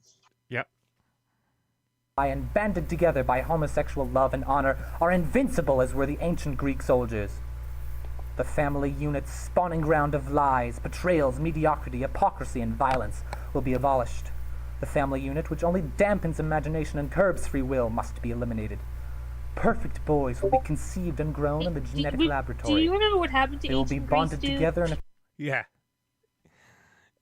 Rome, same deal. Yep. They embraced all of this debauchery, and they fell. Yep. Conquered, if you will. Caligula was near the end of Rome. Yeah. Well, Caligula was severely schizophrenic, so. Yeah, but he did a lot of pretty sick, whatever. Yeah. Oh, yeah. No, but his sickness came from. It could have been syphilis too. Yeah. Debauchery. communal setting under the control and instruction of homosexual savants. All churches who condemn us will be closed. Our only gods are handsome young men. We adhere to a cult.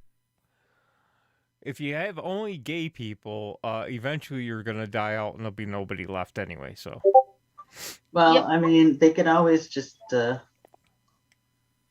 find someone to reproduce with. You know, keep them in a cage, like they do in The Hills Have Eyes. Yeah.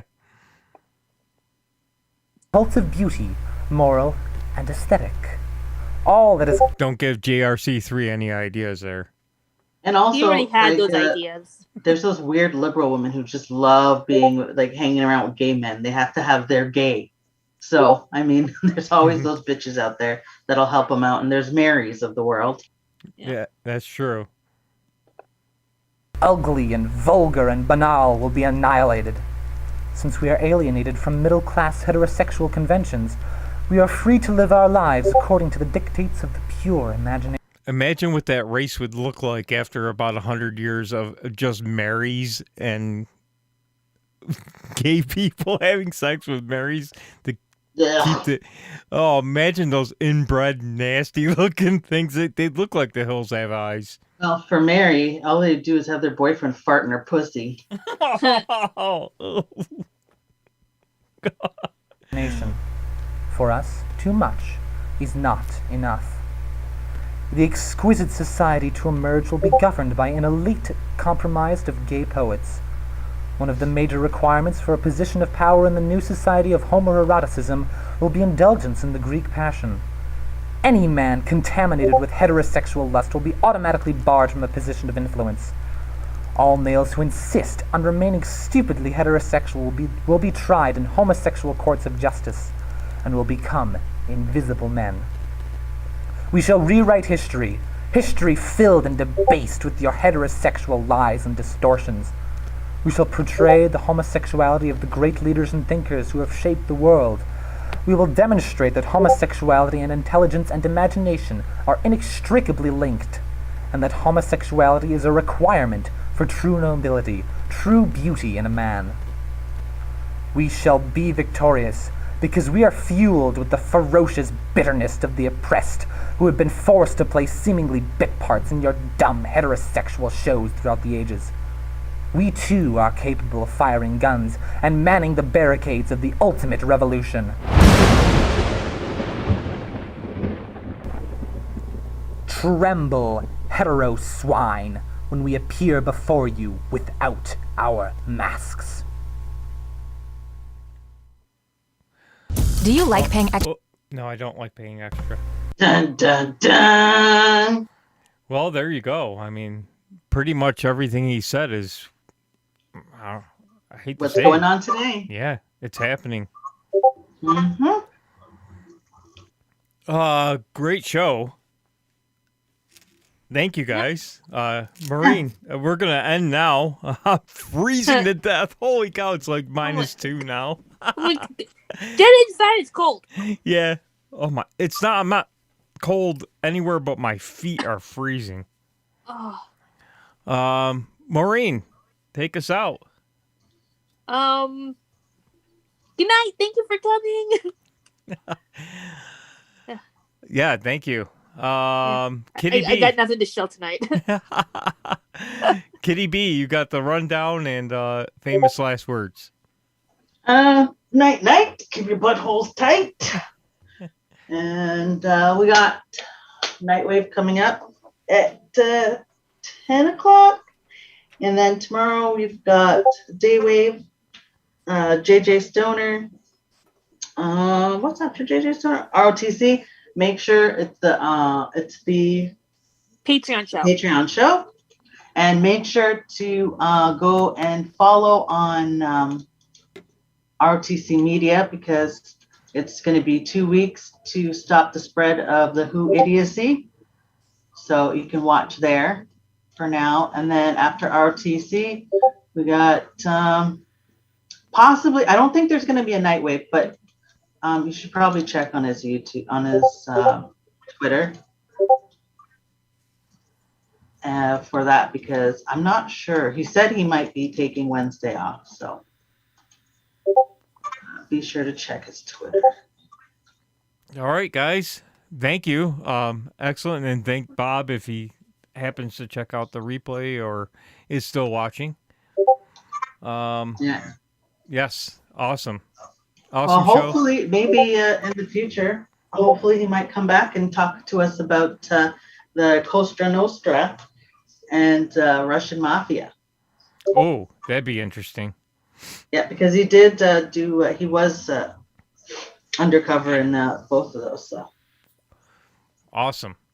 All right, guys. Thank you for coming. Have a good night. Share out the shows so that people can see the replay, and especially the part where we had Bob Hammer on. Yeah, he was on for the first 40 minutes of the show. So if you missed it, you can go back and watch it. Thank you very much. Have a good night.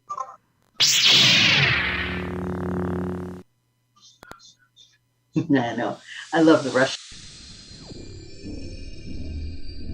Ladies and gentlemen, it's the one and only dysfunctional DJ. Stranded at the drive-in, branded a fool. What will they say? Hit me!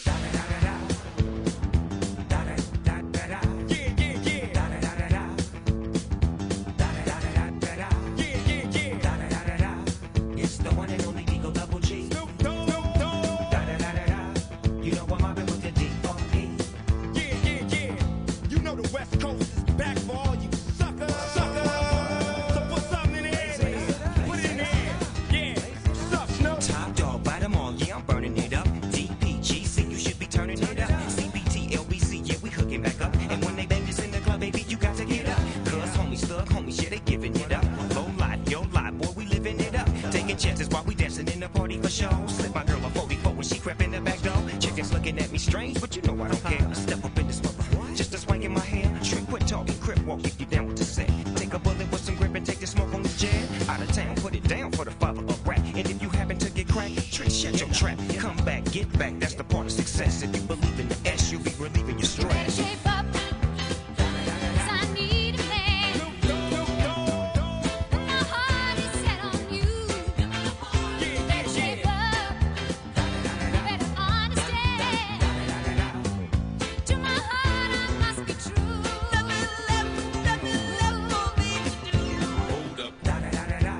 It's the one and only D.R.E. Dr. Dre, love bust. You know I'm mobbing with the D.O.G. Straight off them killer streets of CPT. King of the beach, you ride to him in your fleet. Wood, Coupe de Ville, rolling on dubs. How you feel? Whoop-de-whoop. What? Dre and Snoop hitting corners in the lag. With Doc in the back, sipping on yak. Clipping all the amps, dipping through hood. Compton, Long Beach, Inglewood. South Central out to the west side. It's California love, it's California bug. Got your boy a gang of pub. I'm on one, I might bell up in the Century Club with my jeans on.